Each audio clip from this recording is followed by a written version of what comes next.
நம்ம விஜயனா வந்து இன்ஸ்டாகிராம் மூலியமா ரீல்ஸ் மூலியமா தான் ஆட்சியை பிடிச்சிருக்காராமா. ஆக சோசியல் மீடியா இன்ஸ்டாகிராம் என்று சொல்லக்கூடிய அதை பயன்படுத்தி ரொம்ப சுலபமாக அந்த ரீல்ஸா இருந்தாலுமே மக்கள் அந்த ரீல்ஸ்ல ஒரு உண்மை இருந்ததுனால தானே விஜயனாவுக்கு ஓட்டு போட்டாங்க.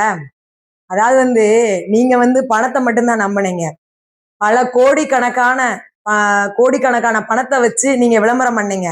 விஜயண்ணா மனசுல நம்பிக்கையை விதைச்சார். கோடிக்கணக்கான மக்களின் மனசுல நம்பிக்கையை விதைத்தார், ஜெயிச்சார். அதுதான் உண்மை. அவரை திரையில் வந்தார், விசில் ஒலித்தது, தரையில் வந்தார், மக்கள் வெள்ளம் கூடியது.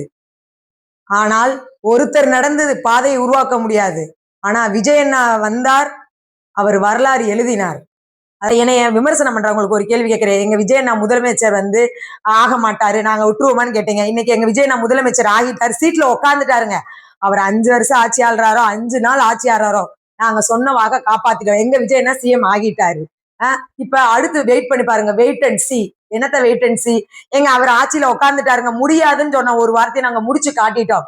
அதுக்கப்புறம் நல்லாட்சி தான் கொடுப்பாரு. அதுல எந்த மாற்றம். இனிமேல் நிரந்தர முதலமைச்சர் எங்க விஜயண்ணா தான். நான் அடிச்சு சொல்றேன். என்கிட்ட சவால் விட்டவங்க முன்னாடி நான் அடிச்சு சொல்றேன்.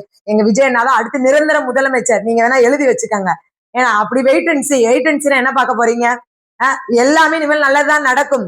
யாருமே செய்ய முடியாத 4000 டன் 5 கோடி மதிப்புள்ள கஞ்சா பொருட்கள் எல்லாம் இன்னைக்கு கைப்பற்றி இருக்காங்க. இன்னைக்கு காவலர்கள் எல்லாம் துணிஞ்சு செயல்பட ஆரம்பிச்சிட்டாங்க. இன்னைக்கு யாரும் லஞ்சம் வாங்கினா உடனே பணி நீக்கம். யாரு கொண்டு வந்தா? என்னைக்கு தண்டனைகள் அதிகமாகுதோ அப்பதான் தவறுகள் குறையும் சொன்னாங்க. அந்த மாதிரி ஒவ்வொரு